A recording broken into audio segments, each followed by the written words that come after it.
Alright, friends, subscribers, and no strangers, what's up? It's your boy Beard here, and I just want to talk to you about eBay for a minute and tell you about my experiences over the last 24 hours, and hopefully how can you learn from where I've been the last week and where I've been for the last 24 hours.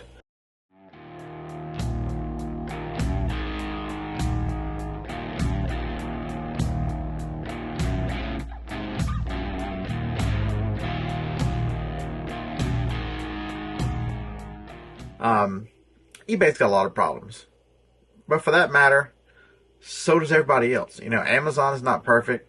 All these other Poshmark, all the rest of them, there's not a perfect platform out there. So that is a pipe dream of resellers, YouTubers, social media people that these platforms are going to be perfect and they're going to be just absolutely wonderful. They're just not.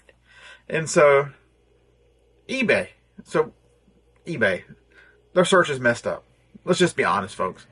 Every time I go to search for something, it seems that it wants me to put my model car in there to make sure it's a proper fit. And I'm like, yeah, that's not a car part. It's every time I look at advertising, it's always eBay Motors, and so there's a heavy slant right now towards eBay Motors, and I don't get it. I honestly don't. So the search, I searched for something today that I was looking up to list, to see, what it sold for, what the listings look like, and that kind of stuff, and what my competition was going to look like. And there was none on there. It didn't bring back anything by barcode, didn't bring anything back by name. And so, but it did suggest similar searches, and they were all car parts. I'm like, this is a computer item. This is not anything to do with a car.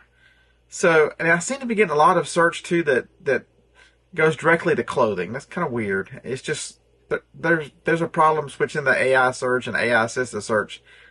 Hopefully they're working on that. eBay has now become pay to play. If you go back in my videos when promoted listings started 3-4 years ago, I told you that promoted listings was a money grab. I was not wrong. It is pay to play. They looked over at Amazon. eBay's biggest dream in the world is to be Amazon. That's a fatal flaw, folks. That they're never going to be Amazon. I sort of ran on that on the Wednesday show. If you're not watching the Wednesday show, what? It's, I don't hit.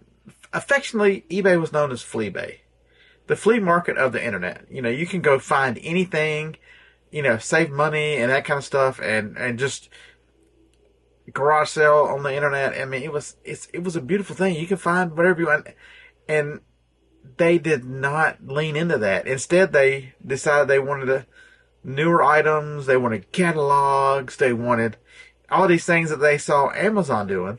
They like, oh, we can be Amazon. No, you can't. You were never set up to be Amazon. You're not going to be Amazon. You don't have the infrastructure Amazon has. But they saw one thing with Amazon, that Amazon charges significantly higher fees than eBay.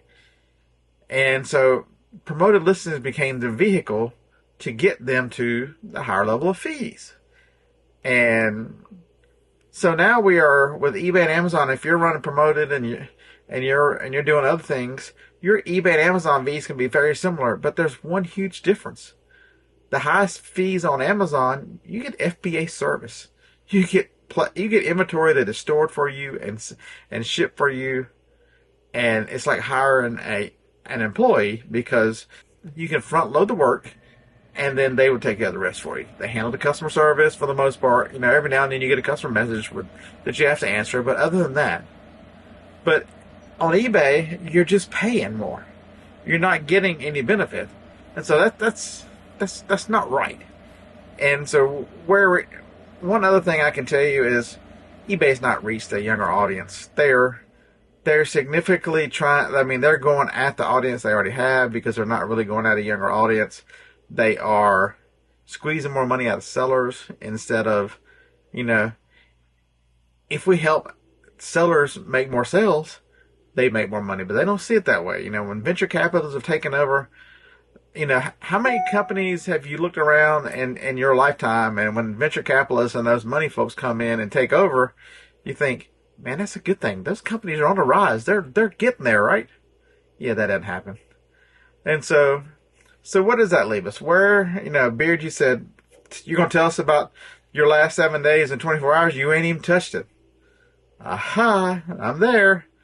Last 7 days have been terrible for my sales. To the point where, I have a goal as I am trying to push more back into eBay and leave some of the Amazon behind, because Amazon has its own problems. And, I don't like living in fear of my account that something can happen because of a competitor or because of a crazy customer. And I just got negative feedback from a crazy customer. The negative feedback was I didn't refund her by whatever date. The return, I told her when she sent me a message that within 24 hours of return, I would have her a refund. The return got here on the 7th. She got her refund on the 7th. She complained on the 6th about not having a refund yet. I didn't have it in my possession. Amazon would not take that feedback off. I'm stuck with a negative feedback about some crazy Karen. And if your name is Karen, by all means, go to the courthouse and change your name, because this Karen thing is never going to go away, right? So Karen got me this week, and I've been suspended on Amazon way back in 2015 for a customer complaining about items being used that I said were new, and they were trying to get free returns. And so, what's to say Amazon won't use these feedback? Because they track everything. They're a data company. They track everything. So I'm tired of Amazon, and they're really a bully. For the most part, Amazon is a reselling bully. They bully, they steal, if you think about how much money Amazon has taken from sellers because they claim they violated their policies, so they're not going to give you your payout. That's the first thing Amazon does, is take your payout. Oh, we got claims from so-and-so that you were selling counterfeit. You can't have any of the money you've sold for anything. You have to take them to arbitration and everything else, and 6-8 months before you can get your money. Money that you have legitimately purchased inventory. I mean, so Amazon's not perfect, right? So why are my sales been so bad? I think I figured it out. eBay's having trouble, but I was not doing what I know to do. I know I need to run promotions. I had almost 300 listings of my 500 listings were not being promoted. How that happened? As I sold through and we relisted, I didn't get the promotions run. Between me and my kid listing, that's on me. That I didn't have any promotions on half my listings. I'm not paying to play in the pay-to-play game. So, my impressions were down, everything were down. And then the other thing I noticed is my 30-day sale had been out a week. So, I left a period where everything was promoted, including a 15% sale. And sales are, my goal is $250 a day for this month and next month. And then November, December, I'm pushing it to $350 to $400. I hadn't decided yet. I'm thinking $400. And then, I want to carry $400 through next year, because I want to daily. I want to build this thing up. I want eBay to push up into the $600, $700, $800 a day range, and so I can continue to walk away from just put small things on certain Amazon-ish products on Amazon, and really be mainly back to being an eBay seller where I started all those years ago. Went full time in 2013, if you don't know. So that's the plan, but. Be careful if you're running two platforms, and if you do one good, the other one's going to be mediocre. It's very hard to do them both good, and that kind of stuff. And so learn from my mistakes. I'm honest enough to tell you, if I screw up, I'm man enough to admit it. I'm old enough not to care what people think. If I screw up and it can help someone, by all means, I will let you know. And so there was one other thing I wasn't doing. I can look into my listing numbers were going down. So as I was selling at a higher rate, and we were still listing, but I was not relisting enough to replenish, because I want to push the listing number up. I don't think there's a perfect listing number. Depends on the kind of stuff you sell. I'm an everything seller. So I'll sell, if there's profit in it and it's got a decent sell-through rate, I judge everything on a sell-through rate. That's generally why I have decent sales. Sell-through rate seems to be the beast that is right now controlling search. And so I have generally good luck with sales, because if there's profit in an item but it doesn't sell very often, I run it to the auction. and which is, I point that way because Tennessee is that way. The auction that I use locally here is in just across the state line of Tennessee. For those you don't know, I'm north of Huntsville, Alabama. I live 12 miles from Tennessee. We won't talk about Tennessee. It's a beautiful state. So my point in all this is to let you know there are always going to be issues with platforms. There's always going to be changes.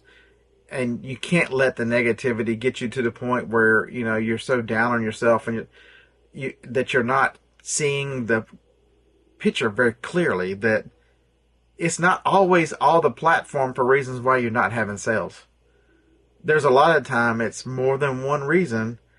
And I don't have a mirror around here or not, but I'm looking at my phone, so it can be a mirror or the camera down there. Make sure to check the mirror. Make sure you are doing what you need to do. You know, best practices or build in a schedule. You know, so from now on, I'm going to do promoted listings every 2 weeks, every Tuesday, because Mondays are so busy. And I'm going to put that when I reset the sales. Man, I carry this computer around. I talk about it all the time. We carry a computer around all the time. I put the reminder in my calendar now, so when the sale runs out, the phone will beep up and go, hey, start a new sale. And I'll do that every 2 weeks as well. So that way my products that I newly listed won't be on sale. Then as I cross over 2 weeks, you know, there'll be a period that the newly listed all the time are not on sale. So hopefully these insights have helped you. Just think about your business. We're all struggling. We're all, to some degree or another. It's up to you to decide, you know, what are you going to do about it? Are you going to cry, moan, complain in comment sections, on lives? Or are you going to listen to what other people are doing and take their advice? You know, get in the promoted listings game, run some sales. You know, if you're a clothing seller and you're struggling, you know, there's other things at thrift stores, yard sales, wherever you source besides clothing. You know, so maybe add some different items to your product. It's called a product mix. Your product mix of the things you sell. Add some faster sellers in. You'll be amazed how it'll uplift your whole store and your whole outlook on reselling. Right now, you don't lose until you quit.